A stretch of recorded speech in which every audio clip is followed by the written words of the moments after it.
Let's go l'équipe, on va voir. La vidéo, ce qui paraît, elle est vraiment lourde. On est en 2007 et à ce moment-là, on a un jeu qui il est a une la bonne voix déjà. révélation de tous les jeux de tir à la première personne qu'on appellera plus facilement des FPS.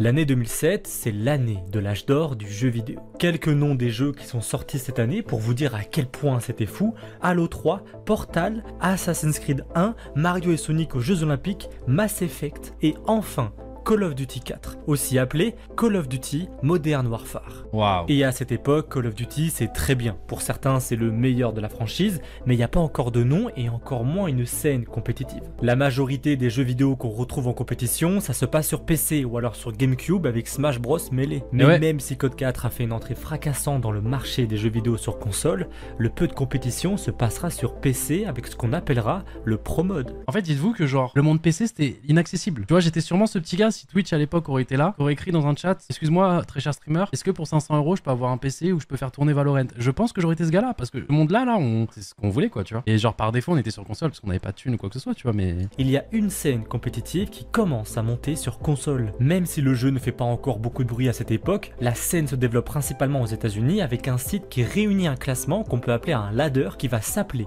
Game Battle. Terreur, le premier, le vrai, League Xbox, les gars. Mais je peux pas lui en vouloir, genre League Xbox, c'est il y a 15 ans, tu vois. Et le vrai, le premier où moi je me suis fait connaître, c'est leaguexbox.fr. En gros, sur League Xbox, c'était un site où pour me faire connaître, donc j'avais 14 ans, j'étais tellement d'Intention War que sur tous les jeux que je pouvais, je passais premier du ladder. Donc dites-vous que je suis passé premier du ladder sur Worms, c'est d'ailleurs pour ça que pour la Zealand, je savais jouer à Worms parce que du coup j'avais joué. Bah du coup tous les Call of Duty possibles, Gears of War, Table Tennis, tous les jeux d'arcade, j'étais un Mikalo, genre et je passais premier du ladder partout pour me faire recruter. Et du coup Call of Duty 1v1, j'étais connu pour le Sharkoon X Static, je sais pas si vous connaissez. Désolé Razer, mais je pense que le Sharkoon n'existe plus. Mais du coup le Sharkoon, quand on avait un, t'étais. Et après il y a eu Game Battle, quand t'étais un peu plus en place, t'avais une équipe et là tu voulais jouer à l'échelle européenne, quoi. Là, ce qu'on peut aussi appeler des LAN qui commencent à arriver en France. Et l'une de ces premières LAN, c'est l'Alpha Arena. Elle se déroule alors à Paris et beaucoup des joueurs qui ne se connaissaient que par des affrontements en ligne se croisent pour la première fois dans la vraie vie. Mais l'équipe qui va gagner cette première LAN, c'est une équipe qui s'appelle Vital Gaming.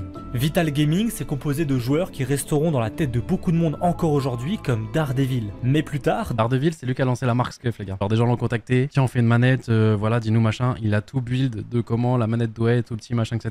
La première Scuf Daredevil est sortie. Je pense qu'il a jamais eu de part. Scuf maintenant sont milliardaires et Daredevil, je sais pas ce qu'il fait, mais il aurait pu être très riche. Dommage pour lui. Joueurs qui s'appellent Agony et Lohan vont rejoindre cette équipe. Ils se font connaître de tous parce qu'ils étaient tout en haut du ladder Game Battle, qui était le seul classement crédible de cette époque. Mais justement, on a oublié de parler d'un joueur en particulier, le joueur qui avait rejoint Vital Gaming avec Agony et Lohan, le meilleur joueur des trois à ce moment-là, un joueur qui est juste au lycée, le grand frère d'une famille qui sera baigné dans l'e-sport et qui se trouvait tout en haut du ladder Game Battle, un joueur qui s'appelle Gotaga.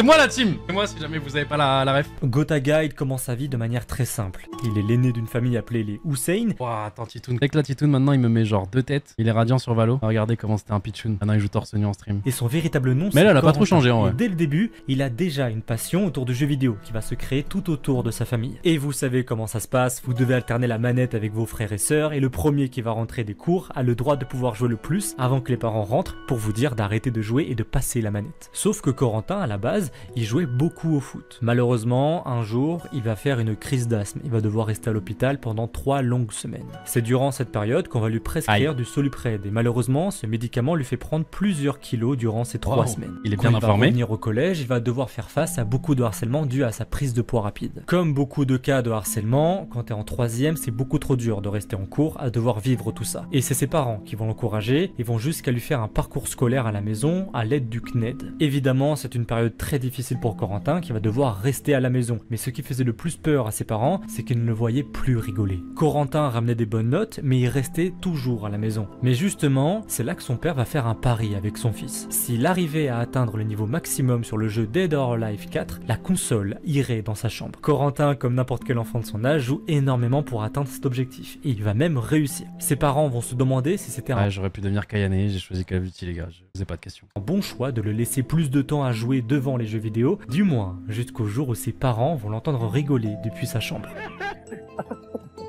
Gotaga se prend alors de passion pour différents jeux, mais surtout sur Call of Duty. Mais à cette époque, l'e-sport c'est pas du tout démocratisé, et encore moins sur Call of Duty, et encore moins sur console. Chaque LAN rapportait très peu d'argent, c'était à peine 2000 € qu'il fallait partager avec tous les joueurs des 3 premières équipes. Aucune personne, et encore moins des Français, arrivait à dégager un véritable salaire de par la compétition sur Call of Duty. Mais Gotaga, à ce moment-là, il a un objectif. Comme beaucoup de monde, il veut devenir le meilleur joueur de Call of Duty, et si possible, faire en sorte qu'au moins un Français soit au sommet du monde. Mais je vous ai toujours pas parlé d'une chose essentielle, comment on joue et comment on gagne sur Call of Duty. C'est très simple, surtout en compétition, vous avez 2 familles de joueurs. Ouais, il le fait en mode égo. Jouer avec des fusées d'assaut qu'on va appeler des Promims. VR, et ceux qui vont Il fait en mode égo alors que tout le monde connaît Call of Duty. jouer avec des mitraillettes qu'on appellera des SMG. Viennent J'adore. ensuite les différents rôles qu'on peut avoir comme Slayer, qui est le rôle de la personne qui doit courir Mais c'est trop bien, partout c'est pour trop bien, il a embêter les raison. adversaires vers leur point d'apparition qu'on appellera des spawns. Il peut y avoir l'encre qui est un rôle de support qui se positionne dans l'objectif de garder des spawns avantageux par rapport au mode de jeu. Mais bien sûr, comme c'est un jeu à objectif,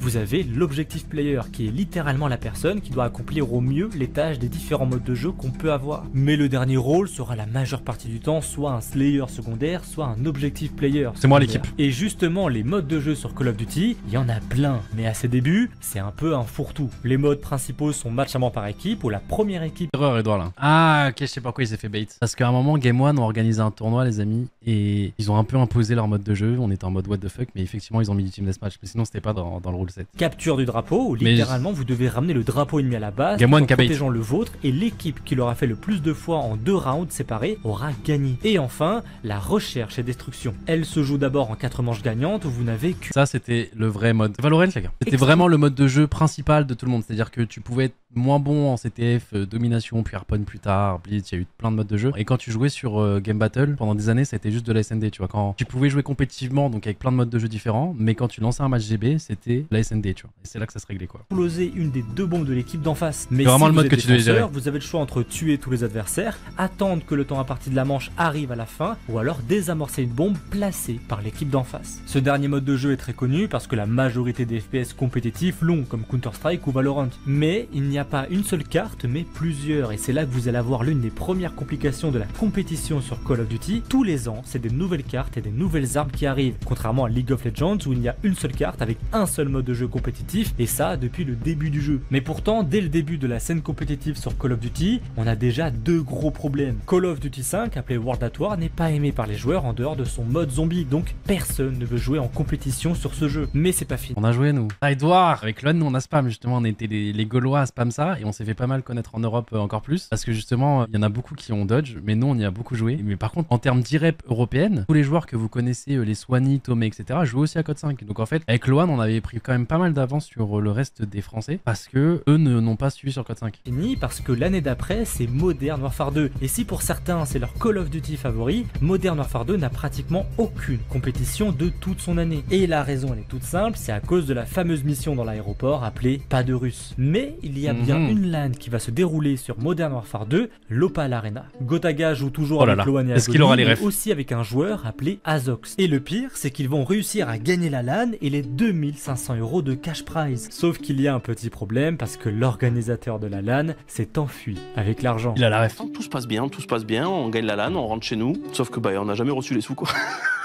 Si ça vous paraît impossible, à l'époque, des problèmes d'hôtel, des manettes volées, des bagarres entre les joueurs, des joueurs qui ne viennent pas le jour J ou des organisateurs qui s'enfuient avec l'argent, c'est très courant sur la scène. C'était Call mon of Duty. e-sport. Surtout que les seules LAN présentes de base se déroulaient encore sur PC. Mais à ce moment-là, Loan et Gotaga veulent jouer contre des Américains et ils vont demander à Astro, un joueur qui est dans l'équipe Team Envy, l'une des plus grosses équipes du monde, de les affronter. Sauf qu'ils vont se faire détruire. On leur demande un match parce que nous on exposait le leader Game Battle et tout.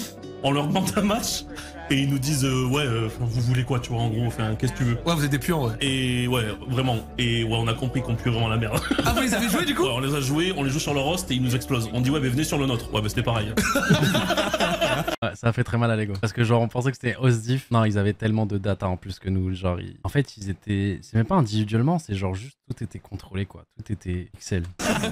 Les Français voient alors le gap qui les sépare des Américains, mais ça ne fait que les motiver. Et justement, le meilleur joueur français à cette époque, c'est un joueur qui s'appelle Carnage, qui joue pour l'équipe Rickless. Mais Carnage à cette époque, il est monstrueux, c'est l'un des meilleurs joueurs d'Europe, et on se demande même s'il ne peut pas rivaliser avec des Américains. Et justement, quelques mois après l'Opal Arena, Arena, on est en 2011 et Black Ops 1 sort. Évidemment, l'équipe de Gotaga, Lowan, Agony et Azox qui sont maintenant dans l'équipe Ah, meilleur joueur français, c'est subjectif, bien évidemment, les gars. C'est l'avis d'Edouard, ok. On se respecte. rendent à cette LAN et vont affronter en finale les Rickless de Carnage. Sauf que Carnage Ça est fait pas mal beaucoup du tout à trop fort l'ego. à cette époque et Mythix va finir deuxième de la LAN. Pour vous dire, Rickless est si forte qu'ils vont même être les premiers Mais Français frère, à gagner une Reflex GT. le grand frère de qui était Carnage, pour quoi, là. l'époque l'équivalent de la Coupe d'Europe. Mais en Europe, les meilleurs joueurs de base, c'est les Anglais. Et particulièrement Tomé, qui est vu comme mercenaire. le meilleur joueur d'Europe. Mais Gotaga, entre-temps, est devenu beaucoup plus fort, au point même où on commence doucement à se demander s'il arrivera à l'être encore plus que Carnage. Mythix et Rickless veulent battre les Anglais, et justement, Carnage va rejoindre Mythix. Bon, il dit ça pour le storytelling, c'est pas peu. J'ai l'impression à l'écouter, genre mon objectif c'était de battre Carnage. En remplaçant Azox. Et cette équipe, c'est très simple, c'est l'une des prétendantes au titre de meilleure équipe d'Europe. L'équipe Mythix va donc arriver à l'ECL2 et en face, ils doivent encore une fois affronter Tomé en finale. Et la bonne nouvelle, c'est qu'ils vont gagner. There you go. Mythics are the European champions. There we go. Okay, so obviously get a little bit heated here on stage. C'est mon e-sport ça. À cause d'un petit problème entre Gotaga et Carnage. Parce que si vous voulez, Gotaga n'est plus vraiment le deuxième meilleur joueur de France. Carnage est toujours un peu le pilier français, mais très rapidement, Gotaga se met au même niveau. Évidemment, il y a toujours des gens par contre, qui tu as pensent... commencé à me tilt. C'est bon, Carnage c'était pas le petit non plus. Non, il était chaud Carnage, mais on a bossé avec les autres depuis bien longtemps. Il arrivait après Carnage. Calme quand même. que leur première LAN européenne gagnée par eux était de la chance. Et c'est même pour ça que les Mythics vont participer à la Reflex GT4. Ah, il était très fort tout les gars. ça. Carnage était très fort. Et à l'entendre, c'était vraiment zen quoi, tu vois. D'ailleurs, à cette LAN, il y a quelqu'un d'important dans la carrière de Gotaga. C'est le gars qui a lancé la phrase la plus mémorable de toute la carrière de Gotaga. Et ça, pas à n'importe quel moment. That's well played by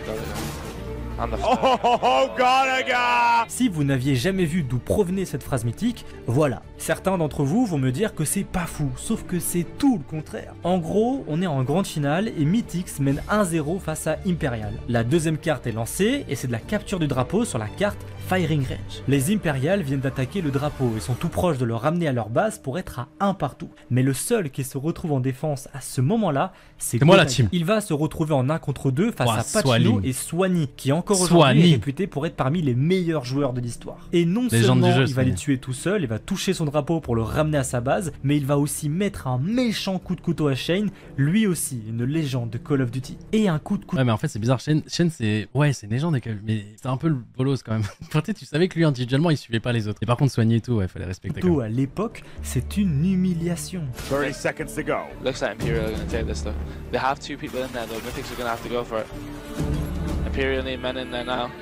That's 3 dead. Got a guy with the double. It looks like Gotta get Imperial needs to is find the going to last take one. this. Unless, It doesn't- Petit double, on pose la bombe. Je crois qu'on la défend. Hein. unless they get the plant. It's all up to Carnage now to hold the site. Gets the first nade. It may be that Mythics at the last draw. There's only one person inside there though. The need Mythics are playing that well. They're pushing around the spawn, just stopping them getting in there. 24 seconds. Carnage holding it. Still alive. Still alive.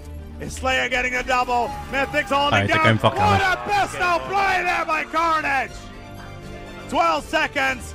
Mythics, who are 4 maps up in a best of 9, are going to win here at Reflex GT. Non seulement ils ont réussi à battre Tomé, mais maintenant c'est Shane et Swani. Mythix, c'est la meilleure équipe d'Europe. Et alors que Mythix est sur le toit de l'Europe, qu'ils arrivent même à battre les Anglais presque facilement alors qu'ils étaient avant les plus forts, la seule étape manquante, c'est le mondial. Mais à l'époque, c'est un peu comme les autres jeux en e-sport. La majorité des grosses compétitions pour prétendre être la meilleure équipe du monde, c'est pas en Europe, mais aux États-Unis. L'organisation pour la première Coupe du Monde est assez marrante, parce qu'elle va se passer sur Modern Warfare 3 qui n'est toujours pas sorti à cette époque. Sauf que le code XP à ce moment-là, c'est pas n'importe quelle compétition. De 1, c'est la Coupe du Monde de Call of Duty, mais surtout, c'est la première fois qu'il y en a une. Là, on a une équipe française qui peut prétendre battre des Américains et peut-être même rentrer dans le top 8 mondial. Mais si tu étais bon, tu recevais un ticket pour aller à Paris où c'était une fois de plus une compétition en mêlée générale. Et les gagnants de cette dernière compétition,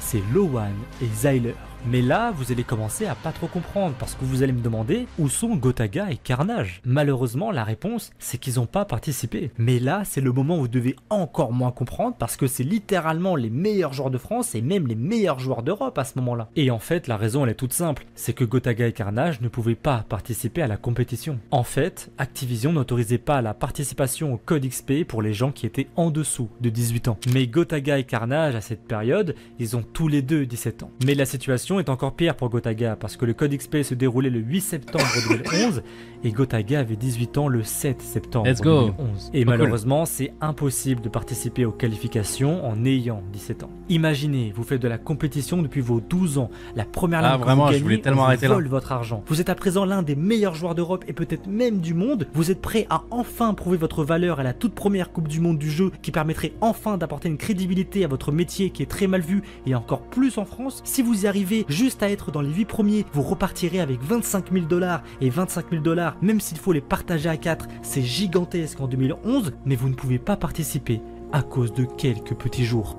Vous savez ce qui est encore pire? C'est qu'en plus, sans faire le mec, en FFA et Carnage, on était les meilleurs, mais je pense même en Europe. Et le tournoi FFA, donc il y avait, je sais pas, 256 participants, et j'aurais dû le gagner, j'ai fini deuxième. Pourquoi je le gagne pas? Parce qu'à la fin, il y avait 2 joueurs Fnatic comme par hasard qui sont qualifiés en finale, et il y en a un qui s'appelait Dopegoat. Le problème, c'est que tu pouvais pas le prouver, mais en gros, il se donnait à Gunshi, quoi. Gunshi qui, du coup, a gagné, parce qu'il c'était son teammate chez Fnatic, et il lui donnait des kills, et j'ai perdu genre de 2 kills, un truc comme ça, et bref. Et c'était un monde de fils d'up, les gars. Et du coup, dites-vous, ça, je l'ai tenté. J'ai gagné au Micromania, du coup, de La Rochelle, je crois, et j'ai tout essayé, les gars. Dites-vous, j'ai carrément douillé. J'ai trafiqué sur Photoshop, genre ma date de naissance pour essayer d'aller à la grande finale du FFA pour me qualifier. Et je me suis dit, hey, frérot, c'est le tournoi de ma vie. Si je le loupe, ça sert à rien de continuer, tu vois. Parce que bah, en FFA, Micromania, je l'ai détruit. La finale, j'allais me qualifier, c'est sûr. Et le FFA, les gars, on faisait ça tous les jours, toute la journée, tout le temps. Et vraiment, je me suis fait cramer. Moi, je pense que quelqu'un m'a balance, mais bref. Et du coup, bah voilà, j'ai été disqualifié, j'ai pas pu le faire et dégoûté. Et justement, ils vont finir 8e au Code XP. Loan, Maxi, Requin, Zyler. Je t'assure que je sais pas qui tu remplaces, mais là, on avec Carnage, je suis persuadé qu'on à ce moment-là, c'est pas du tout l'équipe la plus forte d'Europe qu'on connaît. C'est une équipe organisée à la va-vite. On fait un bon run là-bas. On pouvait faire genre 100 fois mieux. Mais je pense que si on a genre Gotha, Carnage, Zyler... Je pense que vous allez plus loin. Je pense qu'on peut gagner même l'event.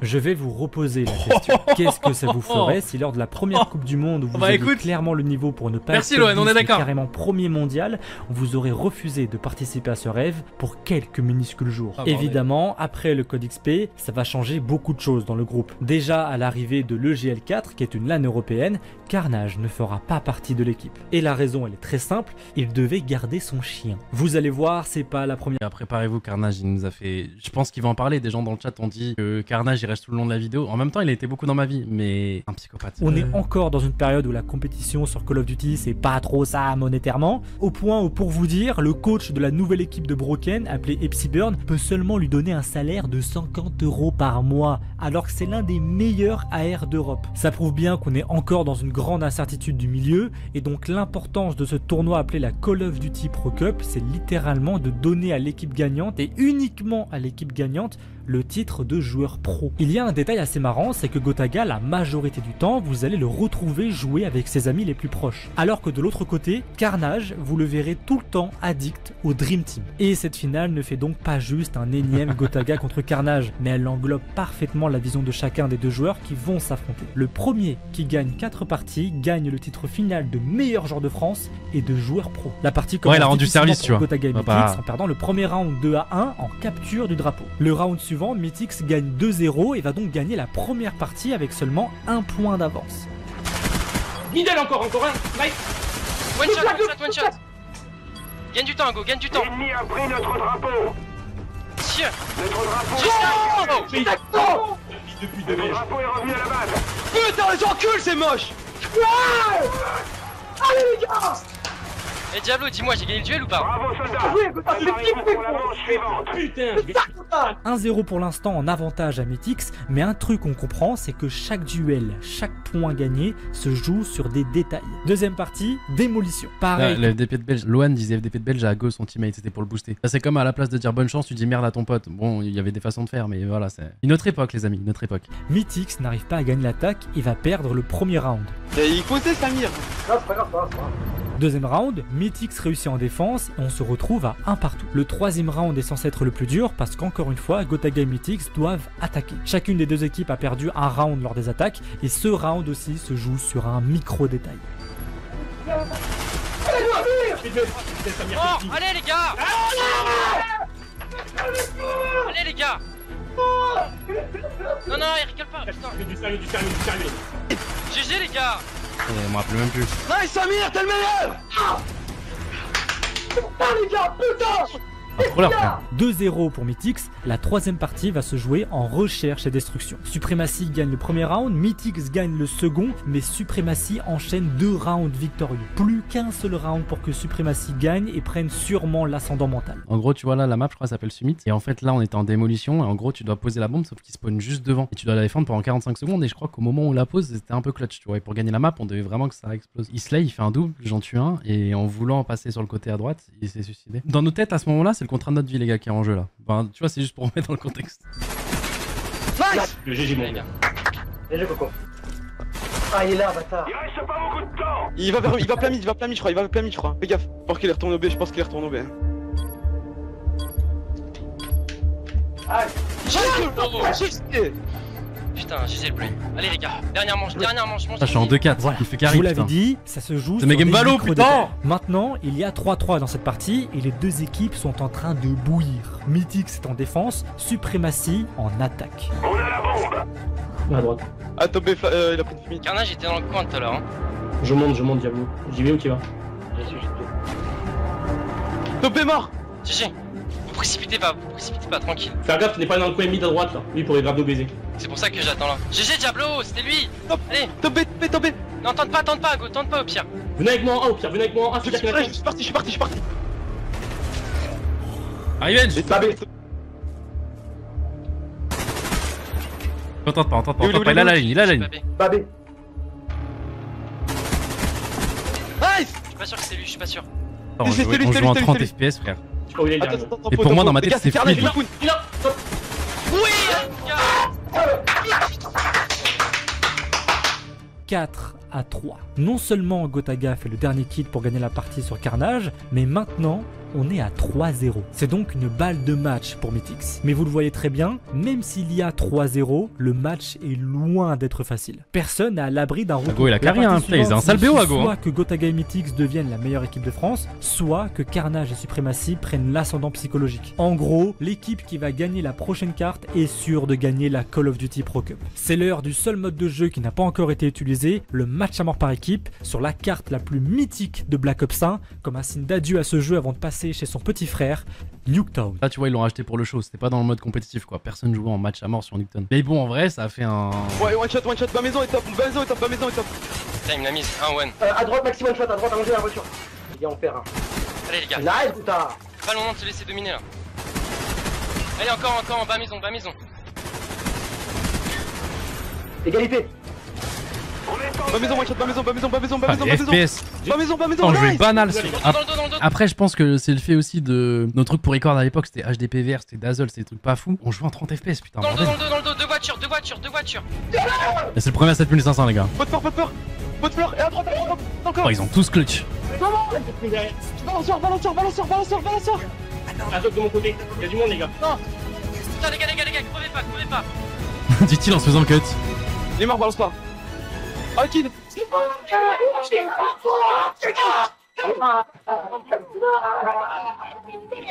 Oh, le bâtard. Oh, le zoom. On est les kings. Ça, c'est les kings. Attends, pause. Ça, c'est les kings. Il dit je suis le king, traduction. Ça, c'est les kings. Ça y est, Gotaga, Lowan, En vrai, il a fait un Agony sale et BO, hein. Diablo sont la meilleure équipe de France. Et eux-mêmes le diront après cette victoire que c'était sûrement le match le plus dur qu'ils n'aient jamais eu. C'est ta On vidéo? pourrait Ah, se c'est la dire que mienne? Ça y est, une équipe en France est enfin considérée pro et donc a enfin de quoi J'ai trash alors que c'est moi qui ai mis ces sous-titres. rassurer sa famille de par ce statut. Non. Alors, oui, Mythix a gagné une somme d'argent encourageante, oui, l'équipe passera plusieurs fois chez Game One pour donner des conseils sur Black Ops 2, mais c'est tout. Donc, en ayant gagné cette dernière compétition, il y a c'est une pas moi le équipe zoom. qui s'est pris d'intérêt pour nos 4 joueurs, Millennium. Pour certains, ça commence à leur rappeler des souvenirs. Millennium, c'était la structure française sur la le démarche. gaming et donc sur l'e-sport. Marche pas dans les poches. C'est dans cette structure que Gotaga va rencontrer Dogby, qui était le capitaine de Dogby. l'équipe sur League of Legends chez Millennium, qui était même considéré à une époque comme la meilleure équipe française sur ce jeu. Bref, Millennium c'est grand, très grand même pour l'époque où on est. Le statut de pro offert par Game One, ça changeait pas grand chose, mais faire partie de chez Millennium, ça voulait dire que les joueurs allaient avoir un salaire. Et ce salaire, il était de 500 €. Bon, c'est pas énorme. C'est mais en big pour 2012, l'époque. Dans la scène compétitive de Call of Duty en France, c'est gigantesque. En D'être plus, millionnaire ils dans ma sont tête. logés et nourris à la gaming house, et même s'ils ne peuvent pas rester toutes les semaines dedans, c'est un grand pas. Sauf que premier problème, Agony et Lowan n'arrivent plus à s'entendre avec Diablo. Gotaga étant le capitaine de l'équipe, il a un choix à faire. Soit il continue de jouer avec Diablo, qui est honnêtement l'un des meilleurs joueurs individuels de France, ou alors de continuer avec Lowan et Agony, qui sont les deux amis avec qui il a le plus joué jusqu'à maintenant. Et Gotaga, il apprend la nouvelle en sortant d'une séance de cinéma et doit déjà prendre une grande décision sans avoir commencé la moindre LAN chez Millennium. Il va choisir Lowan et Agony, et Diablo ira rejoindre en pick-up une équipe appelée Epsiburn qui est dirigée par une seule personne, Neo. Mais si Diablo rejoint Neo, ça veut dire qu'Epsiburn doit laisser un de leurs membres. Et comme si le destin ne pouvait pas les séparer, la nouvelle équipe de Millennium est formée de Gotaga, Lowan, Agony et Carnage. Vient donc la 4Win Arena, une LAN française, et on attend une domination tranquille de la part de Millennium, sauf qu'en face, il y a de bonnes équipes françaises comme Supremacy ou Gamoniac, qui était l'ancienne équipe de Zach Nani. Équipe qui va d'ailleurs battre les Millennium en demi-finale winner bracket. Tu vas avoir un duel là à gauche. Il arrive à bien joué de sa part, attention, il sera à 239. Nani, faut que tu fasses le taf. Le clip lui a donné une carrière, voilà, j'ose le dire. Tu nous l'as pas fait. Oh, il a refait un kill en plus avec la. Oh là là là là, attention l'équipe. 248, 249. Oh là là. Légalisation des guerriers. Je t'allais faire un câlin, Nani.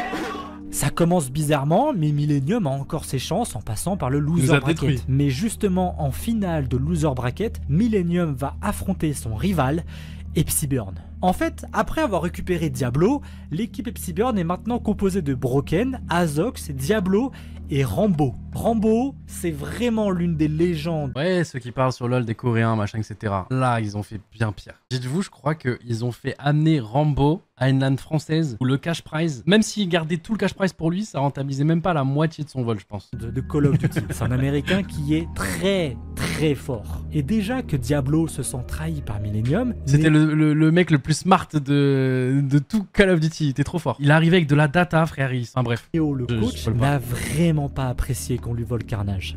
Sur Gotaga, Gotaga qui fait un très gros kill sur Rambo. Qui se fait un coup machiavélique de Neo. Diablo qui tue Agony, Diablo qui est sur le hardpoint, il fait un double sur Carnage. Bon, ils sont en train de prendre leur Diablo avec le triple, ça va être là. Il reste 15 secondes. Diablo qui enchaîne, qui tue encore Carnage. Il reste 10 secondes pour Epsiburn. 5 secondes. 4. Diablo qui fait encore très gros kill, il reste 3 secondes, 2 secondes. Ah non, 249, 249.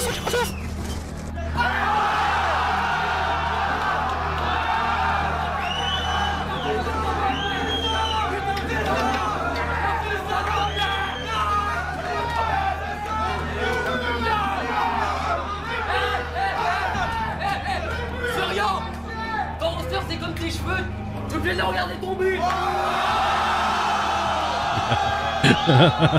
Là, ça attaque sincèrement. En plus, c'est des bâtards. Vous savez, tous ceux qui font ah dans la salle, c'est tous ces connards qui sont aujourd'hui sur le TS. Là, j'ai vu Smarad passer là juste avant, je te jure, c'est mental de Millennium. Bande de en chiens. plus, le fait que les joueurs de chez Millennium sont payés 500 € par mois et Epsiburn seulement 50, ça a servi à pas mal d'insultes durant le match. Millennium finira donc à la 4ème place et Epsiburn va remporter le tournoi. Ça commence pas de la meilleure des manières, mais en soi, c'est juste le début. C'est normal de pas tout le temps gagner. Pour autant, Agony et Lowan finissent à leur tour par quitter Millennium. Bon, Aïe. ça commence très mal, mais pour ils ont été placés dans le roster inactif. remplacer, on fait revenir Diablo qui avait toujours son contrat chez Millennium et on ajoute un nouveau joueur dont on a parlé plusieurs fois dans cette vidéo, Broken. On a eu beaucoup de changements en très peu de temps, mais pour autant, cette nouvelle équipe... Non, je rigole, mais là, à l'époque, les gars, on perdait une LAN. Si j'étais nul, je me serais kick moi-même, je pense. Hein. Mais là, j'étais un tyran, les gars. Je vous le dis, je préfère être honnête avec vous, les gars. Et justement, quoi de mieux que le Call of Duty Championship pour montrer que c'est bien la Dream Team française. Le Call of Duty Championship, si vous préférez,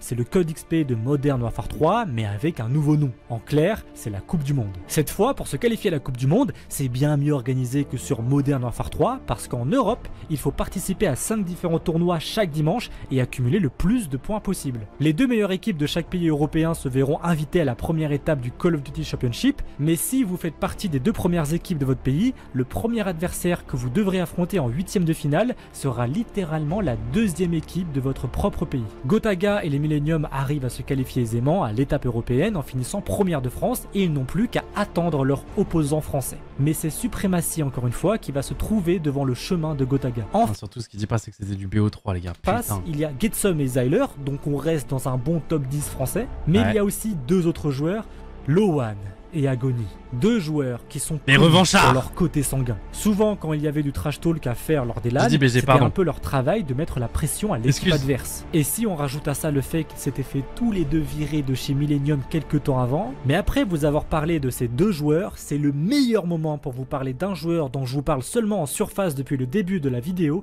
Broken. Je vous l'ai déjà dit, mais c'était l'un des meilleurs AR d'Europe. C'était l'un des seuls Français à avoir réussi à battre Gotaga quand il était chez Apex, et il a toujours eu un lien très fraternel avec Neo. Mais en dehors de son jeu, il est sûrement le meilleur trash talker français qui ait existé. Déjà, il savait parler et répondre parfaitement aux attaques des autres. Et il avait une carrure sacrément convaincante. T'as une carrure convaincante, toi. Autant vous le dire, avec la réunion Broken d'un côté et Agony Lowan de l'autre, personne, à part les Français, ne s'attendait à l'ambiance dans la salle du jour qui allait décider encore une fois de qui était la meilleure équipe française. Triple B is going positive, but not by much. Gotaga not doing great. Drop 40 as well. Can Agony drop 40? They've already given up. Wow, they are. On est les meilleurs, bande de putain! Millennium perd donc la première carte et évidemment, Lowan et Agony sont à fond. C'est pas n'importe quelle défaite parce que Supremacy maintenant sont en balle de match. Sauf que la première carte perdue, c'est sur Raid en point stratégique qui est la carte favorite de Millennium. Donc à ce moment-là, Supremacy a clairement l'ascendant mental. Mais c'est pas fini, la seconde carte, c'est de la recherche et destruction sur Plaza. Et ce mode de jeu sur cette carte, c'est de la roulette russe. Aucun joueur n'aime cette carte. Donc Millennium perd sa carte favorite et leur seul moyen de remonter, c'est sur la carte qu'ils détestent le plus. À ce moment-là, Broken il est tétanisé. Mais c'est pas le seul. Si Millennium n'est pas qualifié pour la Coupe du Monde, mais qu'en plus ils se font éliminer par des anciens joueurs, ça ne voudra dire qu'une chose, l'aventure Millennium s'arrête. Donc retour à la case départ pour tout le monde. Tout le monde sauf Gotaga. Gotaga a déjà YouTube à côté et peut donc très bien en vivre. Mais Carnage, Diablo et Broken, si Millennium s'arrête, c'est retour à la case départ. Broken, à ce moment de la compétition, c'est censé être le motivateur, celui qui répond au trash talk. Mais ça ne veut pas. Et ça, Gotaga le voit très bien. Il connaît ses teammates, il les prend à part juste avant de commencer la deuxième carte. Je vais vous dire directement et tout, là on est bien, on est chez Millennium, on est salarié, blablabla. Si on perd la prochaine carte, tout s'arrête. Donc là, il me dit, là, il nous fait je sais que t'as pas envie de repartir faire ton taf. Samir, t'as pas envie de repartir en pâtisserie. Brutti, t'as pas envie de redevenir serveur. Donc les gars, faut qu'on se réveille. Là, il nous a fait... Oh non, je pense que j'ai jamais dit ça. Moi, je suis pas un rayon de soleil. Moi, j'avoue que... Pour ça, des fois, quand des gens me disent « Ouais, va parler à tes joueurs, ils doivent être mal ». Moi, je vous dis, je suis pas la personne à qui doit aller parler. Moi, je suis très... Ouais. On a enchaîné, on a dit « Non, mais putain, mais il a raison. » On est complètement fou, mais qu'est-ce qu'on fait quoi? mais Là, je te cache pas, on vient de perdre la première map, c'est pas en mode on se check. Nice try les gars, nice try. NT. Non. J'ai pas envie de resservir les mots, je me souviens de leur dire, mais vous êtes malades, mais j'ai pas envie de travailler 16 heures par jour pour aller servir des assiettes, non. Lineups, both of them going straight towards this A-bomb site. Zula is going to find one, immediately shut down. It's actually going to be 2 versus 1. Lowen with all the work to do, Carnage clears house. And yeah, this is what we see on Paths of Search and Destroy. So very wants to play a little bit more passively than he needs to. Sees the shadow, he's going to connect. Broken going big moment, actually picking up one kill again, taken down in return. The kills are going off all over the place. Wow, versus 3. Lowen is also being tagged, completing through the pillar. He's going to run away. The target actually gets him. Non, ce que je lui ai dit aussi, ce qui était important, c'est que Brox il crie. Si lui nous motivait, tout le monde allait trop bien jouer. Mais en fait, cette map elle était bizarre parce que Plaza, pour ceux qui n'ont pas joué au jeu, c'est trop bizarre comme map. Il y a un BP contact aux deux équipes. Et en gros, quand tu allais dans l'allée, il y avait des duels instants. Et celui qui devait prendre son putain de duel, c'est celui qui avait le spawn. Tu pouvais pas envoyer ton meilleur joueur qui était à l'aise avec un duel. En plus, les armes méta pour ce genre de duel, ça s'appelait la Scorpion. Et la Scorpion, c'était une arme giga RNG. Elle tirait toutes ses balles d'un coup, mais c'était pas la MSMC ou c'était pas des UMP, des MP40 ou quoi. Enfin, c'était. Waouh.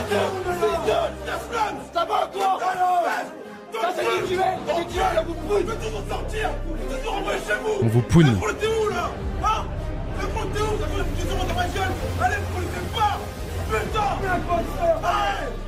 Well, we're going to be on board with Millennium, first of all, who have actually got a few plays down very soon and very early on into the round, so we may be seeing a very early flag Morgan target shut down. Si jamais aussi, vous allez sûrement voir un truc. Alors là, on se trash talkait tous et tout, mais pendant la LAN, on traînait quand même un peu ensemble. C'était un espèce d'événement où Activision, du coup, avait invité Monsieur le V12, plein de gens, machin, etc. Et l'espèce de gradin où on traînait entre guillemets quand même ensemble et on se parlait et bah tu sais, on commençait à se tchatcher un petit peu avant le match en mode bon, t'es prêt à me défendre là quand je vais être en CTF et tout. Donc je parlais à Lolo machin, il m'a dit je ferai jamais mon flag, machin. Et il y avait une phrase en mode on verra si tu feras du 2 de ratio contre moi, tu vois, parce que défensivement, Loan était connu pour être trop fort défensivement et effectivement, il était vraiment fort défensivement. Et c'est une info, voilà, que je donne comme ça au cas où. T'inquiète, je vais gagner mon gunfight, mon gars, t'inquiète.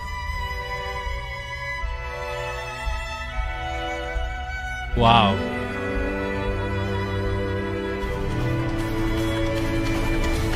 Flag has actually now been pulled for Millennium. Lowen in a fantastic position, but no, DZT just destroys Lowen from the corner. Let's get on board with Guitar. Destroy Lowen. That should be the flag. There is some screaming going on for a very specific reason. Hop là, on ramène le flag. Tranquillement à la maison.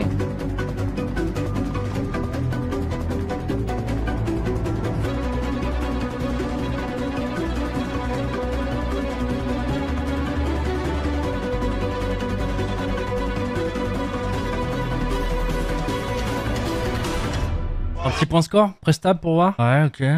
Now let's have a little look. There we go. Zoniga, 25 for 15. They know they're going to LA. They are making an incredible amount of noise. And there we go. Millennium DDT, they are celebrating. They already know. 20 seconds left to go. As they scream and celebrate. That is happiness. Guitar just sat down. He's just like, yeah, okay, I'm going to LA. I think he's forgot. He's going for a play for his YouTube channel. Le discours de Gotaga a porté ses fruits. Millennium est qualifié pour la phase finale ton 2 de ratio. Ouais, du coup, je me suis levé, j'ai dit allô. Bon, je l'ai fait mon 2 de ratio.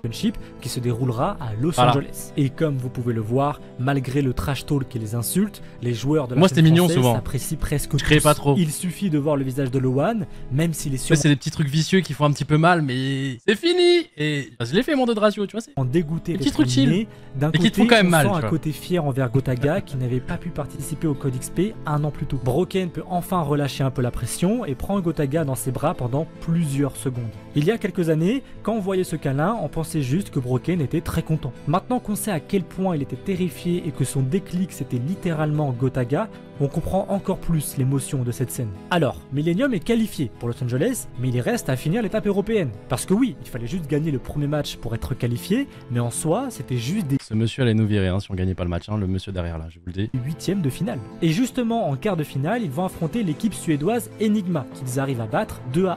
Mais malheureusement, en demi-finale, ils vont perdre 3-2 face à l'équipe qui est presque considérée comme la meilleure du monde, les Farico. Epsilon finit surprenamment par gagner l'étape européenne et Millennium finira top 3. C'est la première fois, c'est Jerd, là c'est le petit prodige, là c'était en mode zen. Genre c'était son premier événement où justement parce que la meilleure équipe c'était Farico Dragon. Et eux, bon ils avaient Excellence et tout quand même, Maggie qui était mon ancien mate chez Apex. Et il y a le petit Jerd qui est arrivé de nulle part, ce gars là. Vous savez, notre directeur sportif actuellement chez Gentlemate, Samish, bah, c'était le directeur sportif d'Epsilon Esport à l'époque. Voilà pour vous donner un peu de data. Il est encourageant. Mais malheureusement, ce match français historique et cette presque victoire contre une très bonne équipe seront les dernières choses encourageantes avant que l'équipe ne tombe encore plus bas. À peine 2 semaines plus tard, à l'EGL9, Millennium, alors considéré comme dans le top 3 européen, finit avec un top 9-12. Le pire, c'est que... Gars, il nous applaudit, mais... il est content, hein. Il a gagné Sam. Ils ont failli gagner contre Epsilon, qui a fini première dans l'étape européenne du Code Championship. Ils étaient en train de mener 2-0, mais encore une fois, à cause d'une mauvaise entente dans l'équipe, Ils se font remonter 3-2. À ce moment-là, à l'EGL, il y a encore le loser bracket, sauf qu'il s'est passé là. Du coup, il y a eu un truc comme ça à cause de ça, les gars. On gagnait beaucoup de 0, des gros problèmes d'ego dans l'équipe. Ou je sais pas, tout le monde voulait briller, ou j'en sais rien, tu vois. À part peut-être Brooks qui lui était un peu en dehors de ça. Et sinon, les 3 autres ont été des gros connards. Et bref, le nombre d'équipes qu'on pouvait vraiment défoncer comme ça, et à cause d'ego, ou un truc qu'un joueur avait pas aimé, on se parlait plus de la game, on a créé un mème qui est devenu viral après sur la scène, c'est se prendre une Millennium. C'est se reprendre un reverse sweep. Genre, le nombre de games qu'on gagnait 2-0 et qu'on a perdu 3-2 sont insane. Et tout le monde disait sur code, vous êtes pris une Millennium, etc.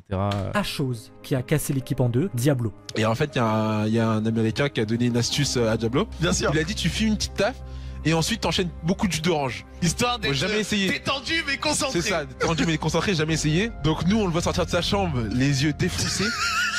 Donc moi, mon premier réflexe, enfin ma première chose que je lui dis, c'est t'as pas dormi? Il fait ah, si. Qu'est-ce qui t'arrive? T'as fumé ou quoi? Tu vois, j'ai tout fumé. Et tout, bon là, je l'ai dit à Gotha et Samir, Carnage. Donc là, voilà, eux, ils sont partis en vrille directement, ils l'ont traité. Tout le monde s'est insulté.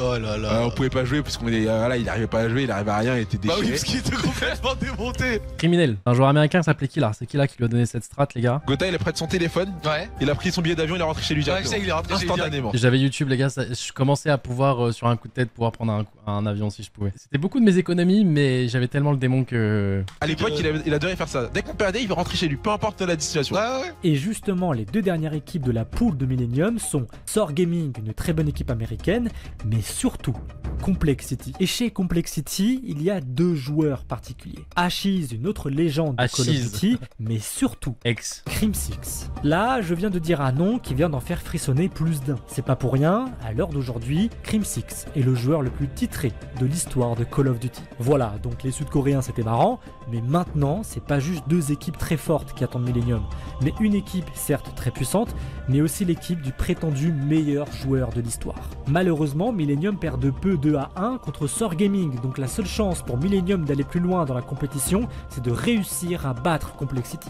L'équipe se prépare et Diablo fait la bêtise de trop. Si vous voulez, dans les jeux de tir sur console, il y a ce qu'on appelle l'aide à la visée. Ça paraît incompréhensible pour les joueurs clavier-souris, mais avec une manette, c'est obligatoire d'avoir une aide à la visée. Pour vous dire, retirer l'aide à la visée, c'est une méthode d'entraînement pour améliorer son tir sur console parce que la différence de précision est gigantesque. Mais durant ce match contre Complexity, où Millennium avait justement de quoi arracher la victoire, Diablo a désactivé son aide à la visée. À la base, il l'avait fait pour s'échauffer, sauf qu'il ne l'a jamais remis. Et évidemment, il va faire 2 parties catastrophiques. Alors, peut-être que pour l'histoire, il a peut-être mytho après le match en mode juste il s'est fait stomp et on sait pas. Mais dans tous les cas... Il va perdre donc avec Millennium 2-0. C'est donc la fin de l'aventure pour le Code Championship et Millennium finit sur un top 17-24 et $0 gagné. Pour la première Coupe du Monde de Gotaga, lui qui a toujours eu le niveau d'affronter d'égal à égal les meilleurs joueurs du monde... Bon là, l'avion est peut-être un peu cher. On va quand même rester avec les copains, même si on est en froid, mais... Cette fois, c'est trop. Unbelievable gameplay there by Complexity, but you gotta give it to Gotaga. He definitely showed up there. 13 kills.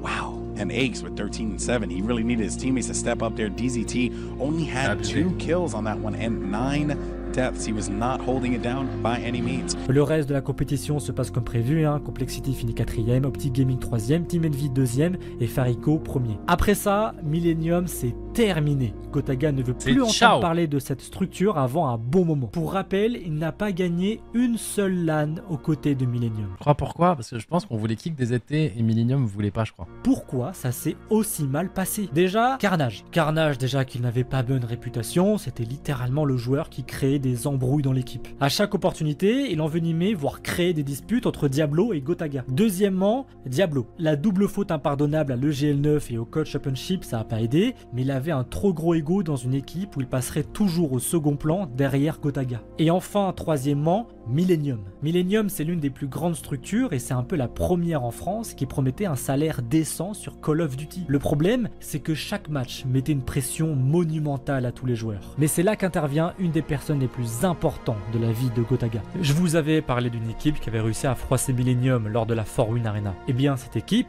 c'était Epsiburn. Et le personnage le plus important dans cette équipe, ce n'était aucun des grands joueurs à l'intérieur comme Broken, Diablo, Carnage, Azox ou même Rambo. La personne la plus importante de chez Epsiburn, c'était Neo, le coach de l'équipe. Gotaga, à ce moment-là, il est rempli de doutes sur sa carrière compétitive, et alors qu'il aurait pu soit arrêter totalement, soit rejoindre une autre équipe tout en gardant un goût amer des Dream Team, c'est Neo qui a approché Gotaga en lui disant une chose simpliste. L'e-sport français a besoin de Gotaga. Et je vous coupe le suspense tout de suite, il a fallu laisser faire Neo seulement 2 petits jours pour redonner à Gotaga la confiance dont il avait besoin. Gotaga est donc prêt à reprendre sa carrière compétitive, mais plus que jamais, il souhaite créer un impact français. Bah voilà, à cause de toi, Neo, je suis pas allé aux US. Il va d'abord penser à Mythix, qui était son équipe de cœur de ses débuts. Une très bonne équipe, pas aussi forte individuellement que celle chez Millennium évidemment, mais le véritable jeu d'équipe, c'est ce qui lui manque le plus. Le premier joueur qui va rejoindre cette équipe, c'est Azox, un excellent AR avec qui Gotaga avait gagné sa toute première LAN sur Call of Duty. Azox d'ailleurs qui est le copain de Elise, si jamais les gars, depuis longtemps carrément. Le deuxième joueur, un peu plus de rêve si vous l'avez pas. L'une des personnes qui connaît le plus Gotaga, et on pourrait penser que la dernière personne à rejoindre la nouvelle équipe serait Loan, mais Neo a une autre idée derrière. Et qui là chez Gentlemate est à Berlin avec nos joueurs Valorant. Concerne la personne qu'il connaît le mieux sur Call of Duty. La seule personne avec qui Gotaga ne s'était jamais disputé en étant chez Millennium, le trash talker réputé pour être le meilleur AR de France, Broken. Et c'est à ce moment-là que la nouvelle équipe va recevoir une opportunité en or, celle de jouer pour une structure aussi prestigieuse que Millennium, la team AAA. Autant vous le dire. À l'époque, AA c'était vraiment big. Mais c'était un peu en déclin, tu sais, ils avaient gagné sur LoL et tout, tu vois, genre c'était les concurrentes de Millennium, mais Millennium les avait bouffés, tu vois, sur le long terme. Nouvelle équipe, elle est vraiment spéciale. Sauf que le baptême de feu pour cette nouvelle équipe, c'est justement l'une des plus grosses LAN françaises, la South LAN Event, qu'on appellera la SLE, où on retrouvera 32 équipes dont Millennium. La LAN se déroule à peine 3 semaines après le Coach Championship qui était désastreux, donc ça laisse peu de temps à la préparation. Dire que l'équipe est toute nouvelle, c'est un mensonge parce qu'en vrai, ils ont joué que 4 soirs ensemble. Mais dans les 32 équipes, il y a quand même Avengers, l'équipe de Carbone, extrêmement bon joueur français, les Gamoniacs de Nani qui avaient déjà éliminé Gotaga à la Forwin Arena, mais surtout Millennium. Mais le pire, c'est que la nouvelle équipe de Millennium fait vraiment peur. Déjà, il y a Diablo qui est resté là-bas, Maxi est présent aussi et c'est l'un des meilleurs joueurs européens, Riskin, un nouveau joueur français qui est l'un des plus forts avec Carbone, et évidemment celui qui va diriger cette équipe. Vous savez déjà que c'est Carnage. Mais vu que Gotaga n'est plus dans le groupe Carnage c'est l'antagoniste de la vidéo, ça me fume. Donc la cohésion d'équipe chez Millennium devrait déjà être bien meilleure qu'avant, vu que Carnage n'a plus à avoir peur de quelqu'un de plus fort que lui. Autant le dire, ça va être très compliqué pour la nouvelle équipe de Gotaga d'avancer, et c'est limite impossible qu'ils arrivent à gagner.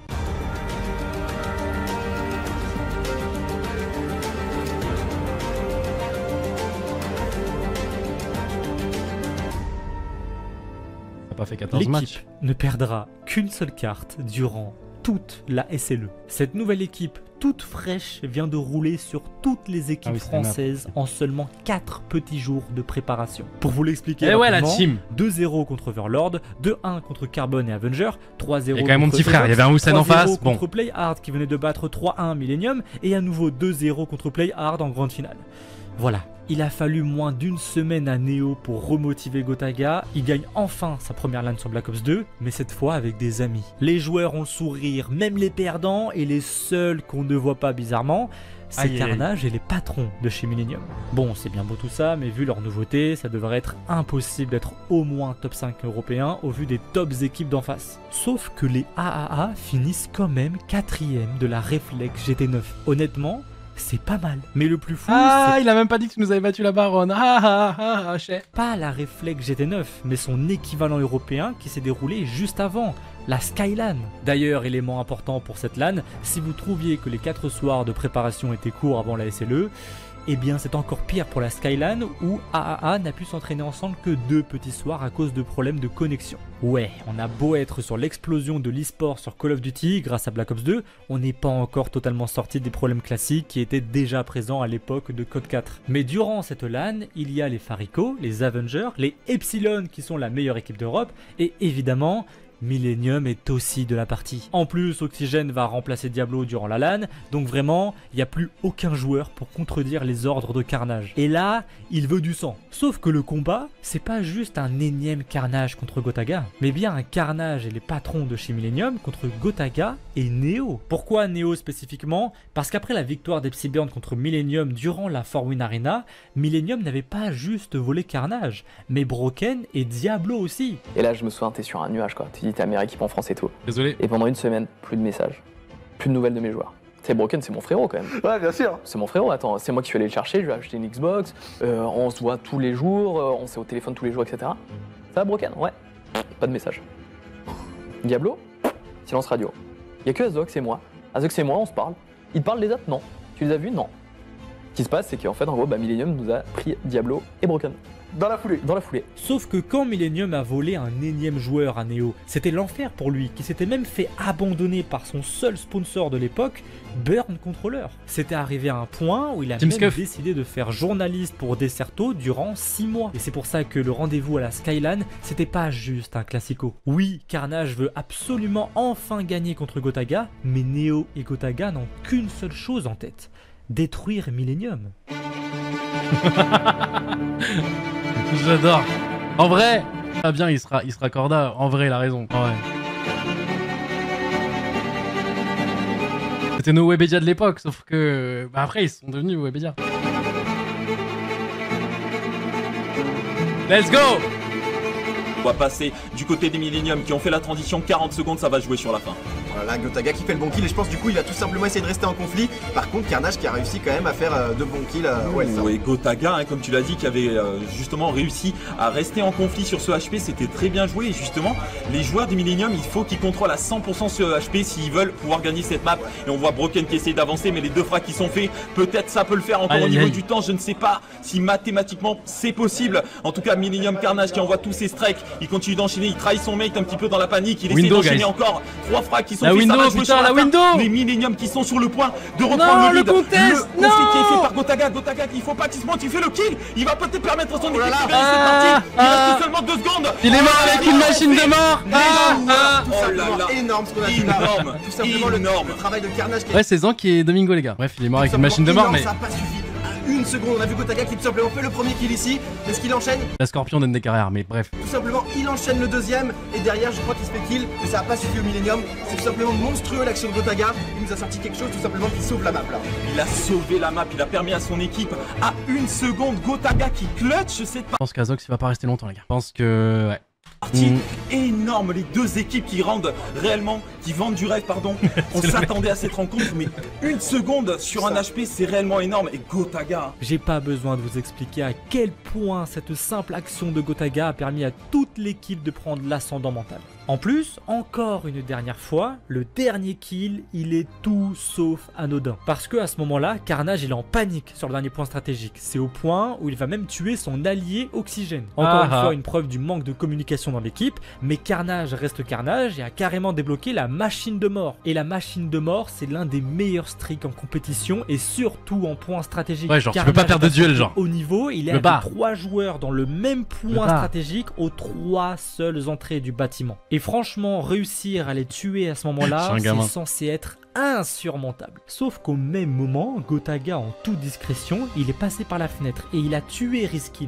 Mais encore une fois, Carnage fonce avec sa machine de mort contre Gotaga et sa petite Scorpion. Gotaga tire et il tue Carnage en se penchant déjà à droite pour gratter les quelques mini-secondes nécessaires pour gagner la partie. Encore une fois, Gotaga reste au top et Carnage, lui, est juste tombé à nouveau face à Gotaga. La suite du match... On dirait Elveskira, je te jure. Oh putain, j'adore. C'est très simple, c'est un 3-0. En vrai, le duel était important, mais j'adore comment il le vend en mode... Carnage d'ailleurs n'a plus su retrouver son niveau durant toutes les autres maps. Le mot est encore très simple. J'étais médisant sur Azox. Voilà, 11-6 Azox, voilà. Le mot est encore une fois passé, Gotaga est toujours le meilleur joueur de France et son équipe est meilleure. Et ça, même s'ils ne finissent que 3ème de la LAN face au Farico. Même les Européens, ils venaient aux LAN françaises, maintenant ils nous laissaient plus nos Momo LAN. Cette LAN, c'était dans une école. Ouais putain, c'était des gros rosters. Hein. Je pense que vous commencez à comprendre pourquoi on avait besoin de revenir sur la Skyline. Mais durant cette période, tout va bien pour Gotaga, et pas seulement son équipe, mais son groupe d'amis. Le reste de la saison sur Black Ops 2 se passe... Vous, c'était une LAN où carrément, il y a Wartek qui était venu, il y a Monsieur le V12, il y a même Squeezie qui est venu à cette LAN. C'est à cette LAN là dont il parle, on a fini top 3, que Brox et Squeezie se sont rencontrés pour la première fois. La Skyline, c'est ça, ouais. Bien, et ça, même s'ils sont un peu timides à l'échelle européenne. Mais en réalité, tout va il y avait Fezzo, il y avait plein de tueurs. Avec son équipe, on le voit enfin rigoler souvent au point où les lives entre eux donnent vraiment cet aspect de famille. Ce jeu, faut le ressortir hein, sur, je sais pas sur quelle plateforme, hein. Mais ce jeu, il est insane. Hein. Je sais pas si les gens auront le nom, mais ce jeu, il était incroyable. Doritos Crash Course, oh mon dieu. Et souvent au point où les lives entre eux donnent vraiment cet aspect de famille. Et là, j'ai fini Tenodon qui était sur invitation, c'est pas censé être une LAN mémorable pour l'équipe AAA vue d'extérieur. Mais quand on se concentre sur chaque match, on voit que l'équipe a perdu la majorité des cartes en imposant une énorme difficulté face aux meilleures équipes du monde. On parle de la Team Envy ou des Impact qui étaient littéralement les 2 premières équipes au Call of Duty Championship. Et c'est justement là qu'ils ont tous une idée. Toute leur carrière, ils ont dû obéir à différentes structures. Ils devaient se limiter à dire certaines choses et n'avaient pas la main mise sur tout ce qu'ils pouvaient créer. La pire expérience pour Gotaga, c'était clairement Millennium, et durant son passage chez AAA, il a pu retrouver le goût de la compétition. D'ailleurs, leur contrat à eux devait seulement durer 3 mois, mais alors qu'ils ont une proposition de prolongation, Gotaga, Neo, Broken, Azox et Agony décident de fonder une toute nouvelle structure. Donc, il faut trouver un nouveau nom pour la meilleure équipe française. Ils vont tous réfléchir et Gotaga repense à sa première équipe qui s'appelait Vital Gaming. Alors évidemment, ils vont pas reprendre le nom Vital Gaming, mais ils repensent à différentes équipes connues, comme Complexity, Supremacy. Et en fait, beaucoup de ces équipes avaient un nom qui faisait peur avec un logo qui faisait peur. Et c'est pourquoi le nom sera tout le contraire. Il s'appellera j'allais dire, parce qu'il fait Vitality. Et même le logo, ce sera juste une abeille jaune. En vrai, on voulait un truc, on voulait du jaune et du noir. On s'est dit bim l'abeille. On voulait un truc qui reprenne, et c'est un clin d'œil à Gotaga Vital. Et Elise dit Vitality, tout le monde dit allez hop, c'est bon. Le logo Vitality, la première fois qu'on l'a vu à celui-là, on a dit c'est dégueulasse. 10 minutes après, on le regarde, on dit oh non, c'est bien. non, mais tu vois ce que je veux dire. Mais c'est trop marrant les mecs aujourd'hui qui disent oh mais non, on l'a pensé, nana. Non, c'était la vérité du moment, tu vois ce que je veux dire. Et alors que tout va bien pour l'équipe, il y a un événement qui approche. Cet événement, c'est l'ESWC. Et c'est le dernier événement important de chaque année sur Call of Duty. Si vous voulez, vous avez le Cold Championship, qui est le championnat le plus important de l'année, mais vous avez aussi l'ESWC qui est vu un peu comme une deuxième Coupe du Monde, mais pas vraiment. Sauf que l'ESWC 2013, il est spécial pour une raison, c'est qu'il se déroule à Paris et pas n'importe où, mais à la Paris Games Week. Et la Paris Games Week en 2013, c'est quelque chose. Mais pour se qualifier au premier tour de l'ESWC, il faut cumuler des points. Bien, et c'est pourquoi Vitality va commencer en participant à la FCO2 qui donne justement des points. Vous l'imaginez bien, il va y avoir de très bonnes équipes. Supremacy, Ascensia, Vitality, Epsilon qui est pour beaucoup, dont Gotaga, la meilleure équipe du monde, mais également Millennium. Oui, bon, on s'attend pas à grand chose de la part de Millennium vu qu'ils ont jamais gagné contre Gotaga. Sauf que cette fois, c'est pas Diablo, c'est pas Oxygène qui sera le 4e membre, mais quelqu'un d'encore plus terrifiant, Tomé. Ce mec est l'un des meilleurs joueurs européens, voire du monde. C'était le capitaine de Gotaga durant son passage chez Apex, et c'était bien ce duo qui avait détruit l'Europe sur tout Modern Warfare 3. Donc sincèrement, juste par la présence de Tomé, ça déconne plus. L'ancienne équipe Millennium faisait déjà peur, mais Carnage, Maxi, Riskin et Tomé, là, c'est une équipe qui fait peur, fait peur aux Américains. Le titre de meilleure équipe fait vraiment peur à l'équipe. Vitality est remis en jeu et justement, une grande partie de la communauté commence déjà à dire haut et fort que Millennium est déjà la meilleure équipe de France. Le deuxième tour est compliqué pour Vitality qui gagne sur un 3-2 serré contre Ascensia. Pareil pour Epsilon qui remporte le 3-2 contre Release. Mais Millennium, eux, mettent un 3-0 sec face à Intox. Pour les demi-finales du Winner Bracket, Epsilon va affronter FCO, l'équipe de Carbone. Et Vitality affrontera très rapidement Millennium. Bon, Epsilon va gagner 10... On a latéral déjà ? Non, pas dans ces compètes-là. Juste dans les compètes World et... difficilement 3-2 face à Carbone et sont donc qualifiés pour la finale du Winner Bracket. Mais en face, on a déjà la finale française. D'ailleurs, c'est une douche froide pour Vitality qui se prend un méchant 3-1. L'équipe Vitality va donc descendre dans le Loser Bracket et là, tout le monde le redit encore une fois, Millennium est la meilleure équipe de France. Carnage, lui, doit commencer à se frotter les mains maintenant qu'il a Tomé pour enfin réussir à battre Gotaga. Vitality va réussir à gagner 3-1 contre Ascensia, ça c'est déjà fait, mais va devoir ensuite enchaîner sur Release et vont réussir également à gagner 3-1. L'équipe n'est plus qu'à un match de sortir la tête de l'eau et son dernier opposant sera Millennium. Ok, au cas où vous l'aurez oublié, Vitality ne doit pas juste gagner 3 parties, parce que c'est la première équipe qui gagnera 6 parties en tout qui gagnera le match. Donc Millennium n'a besoin que de 3 cartes gagnantes, alors que Vitality doit gagner 5 fois. Déjà que pas beaucoup de gens voyaient Vitality gagner contre la nouvelle équipe de chez Millennium, alors là c'est encore moins avec le retard. Surtout que c'est peut-être l'un des derniers matchs du Classico Gotaga contre gagnera avec 2 maps d'avance. Millennium contre Vitality. Les gens commencent à se dire que Carnage va pouvoir enfin gagner et enfin retrouver la première place qui est disputée depuis le début de la rivalité avec Gotaga. Et on pense sincèrement qu'il n'y a aucune chance pour qu'ils ne puissent pas réussir une seconde fois à gagner. Mais alors qu'on pensait que Millennium allait encore une fois enfoncer leurs rivaux, Vitality fait l'un des meilleurs matchs de son histoire. Ah, il y avait Domingo en mode pitchoun.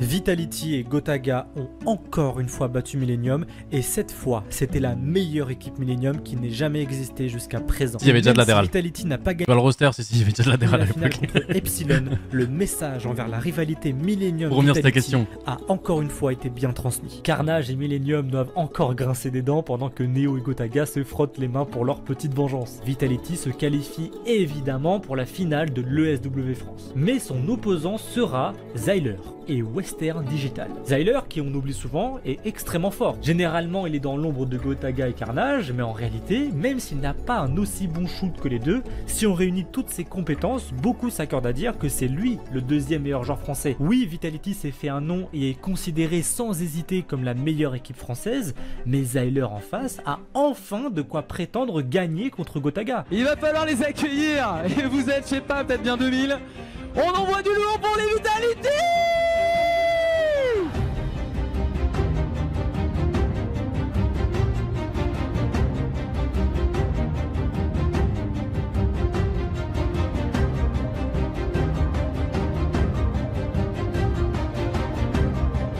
Oh, il y avait Cam, il y a Elise avec, à côté. Là, Elise et Cam. Je te propose peut-être de passer directement sur Gotaga qui va faire le show. Il est avec son couteau directement. La game va être très intense. Ce premier point sur Red. Il balance déjà sa première stun sur la gauche, il récupère le point avec son MP7 qui monte sur le top rouge. Il n'hésite pas et le premier qu'il est fait avec la camionnette qui vient d'exploser. Et c'est les joueurs du Vitality qui récupèrent les 6 premières secondes. Et les Vitality qui ont déjà commencé avec les premiers kills. Gotaga combat Gotaga qui est là. Oh là là. Déjà c'est la 36 ça. Et on va repasser sur lui parce que là j'ai l'impression qu'il a encore envie de faire des kills. Non. Est-ce qu'il peut gagner son duel TP sur aucun? Il a déjà débloqué son foudrement et son Storm. Il débloque désormais son aéronef. Oh là là. Il est en train de faire le show. Tricheur, il joue Scorpion. Tricheur. De récupérer le point parce que là. Oh là là. Zyler qui vient de se faire détruire en live. Broken peut-être qui va faire ce qu'il a fait 23. Est-ce qu'il va pouvoir le faire, Broken? Oh Broken. Il vient de se faire cut en live par Getsom sans respect ce qu'il vient de faire le joueur des Western. Ça va être terminé. Les joueurs des Western Digital qui ont prendre cette première match. Alors c'est un peu bizarre comme début de match, je vous avoue, mais cherchez pas très loin. La raison. Ah, on avait le public aussi les gars là, c'est à cause de Broken. Et en fait moi j'arrive et je me fais, alors soit ils sont devenus vraiment hyper forts, soit je suis nul à chier. Et il me dit non mais Broken, je t'ai jamais vu loucher comme ça. Il me dit regarde t'as l'aide à la visée. Donc j'appuie et je vois que j'ai pas l'aide à la visée. Et là franchement j'ai un soulagement, je me suis dit oh ils sont morts, je vais les déchirer. On pense vraiment qu'il y a un mec du staff qui lui a désactivé. Parce que pour le coup, lui, il l'a désactivé pas pour s'entraîner. On va dire qu'il fallait bien un moment drôle pour clôturer la fin de la saison sur Black Ops 2. Dommage pour Western Digital, parce que c'est la dernière fois qu'ils vont rigoler. 3v4 déjà pour les joueurs des Vitality. Je pense que c'est un fan cassé à l'époque déjà, je pense. Il n'y a pas d'autre explication. Peut faire ses dégâts, il a pas vu. Oh là là. Et c'est le 1v4, ça va être déjà terminé. Broken. 2-0 pour les Vitality. Et on a un Gotaga qui est mort seulement une fois en finale de SWC. C'est quand même assez impressionnant. Tout le monde n'est pas Gotaga à sortir une série de 10 en SND, c'est très compliqué. Il a réussi à débloquer le Hellstorm, le foudroiement et la RCXD. Ah, ils m'ont saucé à l'époque, hein, les frères. Gotaga qui est sur le drapeau, sûrement en sortant le drapeau. Est-ce qu'il peut le faire? Oh là là, le kill sur Getsom. On voit Gotaga qui va à gauche, à droite, tout seul. Très bien cover par ses mates. Ça va donc faire 2-0. 2-0 pour les joueurs des Vitality. Gotaga qui marque ce drapeau. Le flag a été ramené par un sexy mec, ça va sûrement faire 3-0. Oh là là, le 3-0 pour les joueurs des Vitality. C'est énorme ce qu'ils viennent de faire. C'est une leçon là qui est donnée justement par ces Vitality. Cette capture de drapeau, même si là Xerox réussit à faire un kill, ça va être compliqué. Est-ce que. Oh là là. Très bon Agony à l'époque. Mais pour moi, Agony c'était le meilleur joueur du monde, vraiment les gars. C'est juste qu'il était irrégulier. Donc en fait, c'était soit il était le meilleur joueur du monde, soit ça c'était dur quoi. Et en fait, c'est le mental quoi, je sais pas. Et à l'époque, c'était pas aussi professionnel qu'aujourd'hui. T'avais pas des pôles perf, des machins, etc. pour t'aider à comprendre ce qui allait pas dans certaines situations. Mais individuellement, quand il était au max de son niveau, c'était le meilleur joueur du monde, genre vraiment. Il était pas régulier. Il n'hésite pas à challenge, il est revenu chasser ce kill. Il a pris le frag et désormais en plus il a l'aide de son coéquipier au niveau du garage. Est-ce que le contrôle bip-bap est fait ou personne en position, je sens que ça va être le 4-0. Ça peut être compliqué, Agony qui réussit à faire un kill. Est-ce que ça va être le 4-0? 4-0. Agony sous Adderall, je pense qu'il était injouable. Parce qu'en fait, c'est ça qu'a changé l'Adderall, c'est que l'Adderall est arrivé, donc c'est une drogue qui permet de base pour les étudiants, qui permet d'être concentré très longtemps. Et du coup, c'est des problèmes de focus qu'il avait, tu vois. Et genre, justement, les Américains, du coup, eux, c'est légal dans leur pays de prendre ce médicament. Et en gros, bah, ça permettait de toujours jouer à son top niveau, tu vois. Si Agony tournait sous ça, ça aurait été pas mal. Hein. Il était vraiment très fort, mais bah, il était régulier. En tout cas, la map qui va se lancer, justement, ça peut être la dernière si les Vitality l'emportent. Ça sera donc gagné pour eux. Vraiment, pour cette map, pour ce point stratégique, ça va envoyer énormément de kills. Je vais vous demander de faire du bruit dans la salle. Vous êtes présents. Oh là là, Gotaga qui réussit déjà à faire ce premier kill sur Requin, ça commence très très bien pour eux. Il en veut encore des petites séries là. Ils sont le double de la part de Broken. Agony et Gotaga qui sont à 2 sur le point, ça frichote à travers les fumigènes et ça se passe très bien pour eux. Ils ont pris le contrôle et Gotaga dans une position clé. Il était bloqué dans là là, le double de la part de Gotaga qui vient tout simplement d'exploser Getson sur ce P1. Ça risque d'être... Et là, il va débloquer peut-être les 200 points. Azok qui est toujours présent sur le HP, ça va être, je pense, terminé mathématiquement parlant. Les joueurs des Vitality sont donc champions de France. Un maximum de prix pour votre champion de France. Oui.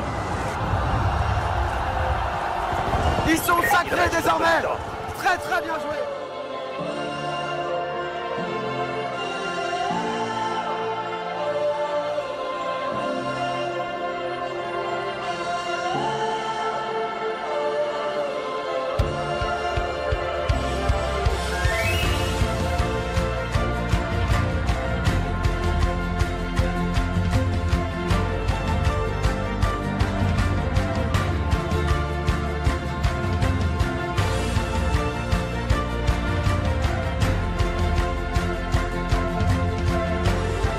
Ah, c'est stylé, hein.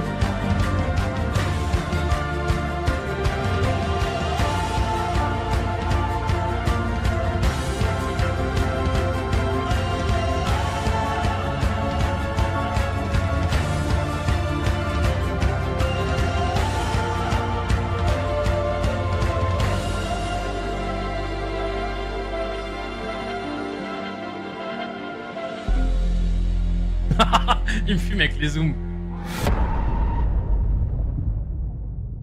Entre 2013 et 2014, c'est Call of Duty Ghost qui prend la place de Black Ops 2. Vitality continue à prouver qu'ils sont la meilleure équipe française, mais ils commencent à avoir une idée qui a créé une vague de mauvais pressentiments à beaucoup de gens. En fait, durant cette année, Vitality a fait le choix de créer 2 équipes. Vitality Rise et Vitality Return. Et on pourrait penser à une deuxième équipe française avec des nouveaux joueurs qui seraient très performantes et permettraient même d'avoir des entraînements encore plus réguliers. Mais le premier problème qui est arrivé, c'est que Broken et Gotaga ont décidé de se séparer de Azox et Agony. L'idée paraît bonne au début parce qu'elle est imaginée dans le but de ramener des meilleurs joueurs aux côtés de Gotaga et Broken. Sauf qu'en France, comme vous l'avez vu, les Dream Team, c'est très risqué. Mais c'est pas ça qui va effrayer Neo et Gotaga parce qu'ils vont directement décider de recruter 2 personnes, Tomé et Carnage. Alors, chose encore plus étrange que le fait de revoir Carnage jouer avec Gotaga et Broken, c'est que les débuts de l'équipe de Putain, retourne avec l'ex toxique, putain! Ils sont pas si mauvais que ça. Ils sont même plutôt très bons. 2 ex toxiques en plus. Au point où à la LAN ils sont bordel là, Vitality on n'apprend jamais. Infused et TCM en winner bracket qui sont vus à ce moment-là de la compétition comme les 2 meilleures équipes européennes de ce début de saison. Donc à ce moment-là, Vitality s'est vu comme la meilleure équipe d'Europe sur le papier. Sauf que l'événement qui arrive juste après, bah c'est la Coupe du Monde. Mais vu que c'est Neo derrière et pas Millennium, on pense sincèrement qu'il y a enfin une chance pour eux contrairement à l'année dernière. Sauf que j'ai oublié de vous parler d'un trait de personnalité d'un joueur de chez Vitality, Tomé. Et l'argent. Tomé, je l'ai déjà dit, c'est l'un des meilleurs joueurs d'Europe et il faisait vraiment peur aux Américains. Il est habitué d'ailleurs à dominer l'Europe et il connaît encore plus Gotaga. Mais si on a Carnage en France par rapport à ses coups dans le dos en Angleterre, on a Tomé qui est vu comme le cliché du mercenaire. Si vous arrivez devant lui et que vous lui proposez plus d'argent ou alors une équipe plus forte... Moi c'était mon jumeau maléfique, c'était le même mais version anglais. Il faisait exactement pareil, il y avait un problème, il gagnait pas, changement de roster, machin. Il va quitter ses coéquipiers dans la seconde et ça sans le moindre remords. C'est justement pour ça qu'il avait rejoint Millennium sur Black Ops 2 et Vitality au début de Ghost. Sauf que maintenant, juste avant la Coupe du Monde, il a une proposition de jouer avec 2 des meilleurs joueurs anglais de la planète, Jerd et Swanee. Et le tout, c'est sous une structure que vous connaissez très bien, Epsilon. Déjà que sur Black Ops 2, ah là là, Samish qui nous vole des joueurs. Titre de meilleure équipe aïe mondiale, aïe aïe. Je vous laisse imaginer le niveau de maintenant avec Tomei. Sincèrement, vous rajoutez Gotaga à cette équipe au lieu de Flux et vous recréez la tyrannie de l'époque d'Apex. Tomei va donc quitter Vitality sans aucun... En vrai, sans faire le mec, j'étais très bien avec mes français, mais j'aurais kiffé quand même faire une seule équipe avec Jord. Je pense que c'est Agony en version peut-être giga régu genre. Scrupule, mais le pire c'est qu'il a fait ça moins d'un mois avant la Coupe du Monde. Donc à ce moment-là, il faut trouver un nouveau joueur pour remplir l'équipe. Et Vitality a choisi la pire composition de l'histoire. Gotaga, Broken, Carnage et Diablo. En gros, on est revenu à l'époque de... Il y a Samish qui m'a poke. Je t'avais proposé en plus Swanee, Jord, Vrox et toi. Sam, tu voulais mettre un petit coup de filouterie à Tomei? Ah ouais, en plus il voulait qu'on aille aux US. Ouais, il y avait des gros projets à l'époque les gars. Même si on a retrouvé la pire Dream Team de l'histoire, bah ça a l'air d'aller. Ils vont gagner la Reflex GT12, mais TCM et Epsilon n'y seront même pas. Et c'est pas tout, chez Vitality, il y a encore une fois plein de disputes, et même si c'est prévisible, beaucoup de ces disputes viennent en effet de chez Carnage. La sensation de malaise, oh ouais, tu veux pas le lâcher. Et pourtant ça reste la meilleure équipe de France, au point même où ils arrivent à s'offrir une gaming house. Mais c'est justement là que Carnage va encore une fois faire un coup dans le dos à l'équipe. Et un jour, il y a Broken qui m'appelle, il me dit Carnage il est avec toi? Et moi j'y allais jamais à cette gaming house et je lui dis bah non pourquoi? Il me dit bah parce que ça fait 2 jours qu'on l'a pas vu. Bah je lui dis bah va voir dans sa chambre. Et là je suis au téléphone en direct avec lui, il me dit ah bah y a plus rien dans sa chambre. Et en fait en gros ce qui se passe c'est que Carnage s'était barré ils ont mis 3 jours à se rendre compte. Qui était sa meuf de l'époque. Il s'était barré sans rien dire à personne. Et Riskin et Broken avaient mis 2 jours à capter qu'il s'était barré. Franchement, ça me fume. T'es sérieux? On était dans la même GH, alors à ce moment-là, je pense que bah moi j'avais Cam dans ma vie aussi, donc on avait notre appart et tout, donc la GH j'y étais pas tout le temps. Mais du coup les deux loots, il restait, bah il y avait Carnage aussi, il avait même une chambre avec sa copine, ce qu'il avait demandé. Et ouais, ils ont mis 3 jours à se rendre compte que Carnage était plus là. Et là j'appelle Carnage, il me dit ouais, franchement j'ai bien réfléchi, je suis parti en vacances avec l'autre et tout, sans me prévenir, je suis son patron hein, quand même. Il y a des clans dans cette équipe, j'ai plus ma place, je me sens pas bien, blablabla, etc. Je préfère me barrer. Et en plus ils ont fait un truc, franchement ça me saoule. Je dis ah bon? Enfin, je me suis dit c'est ça le dérapage. Il me dit il y a 2 jours ils sont partis à KFC et ils m'ont pas proposé.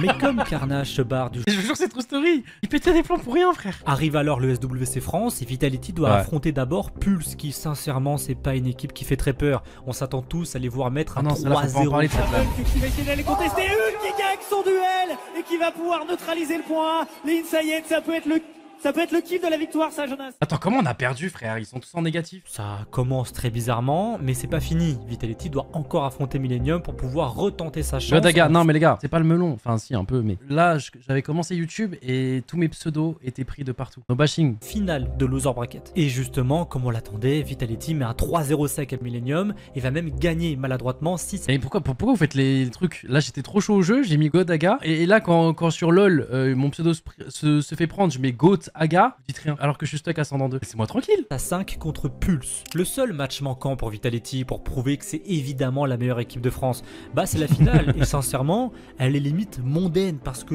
toute l'année Vitality a vraiment secoué le pays. On gagne 11 ans d'affilée, dites-vous, tellement qu'on était arrogant, on faisait les maillots avec le nom de la LAN qu'on avait gagné. Genre on mettait déjà et c'est le champion.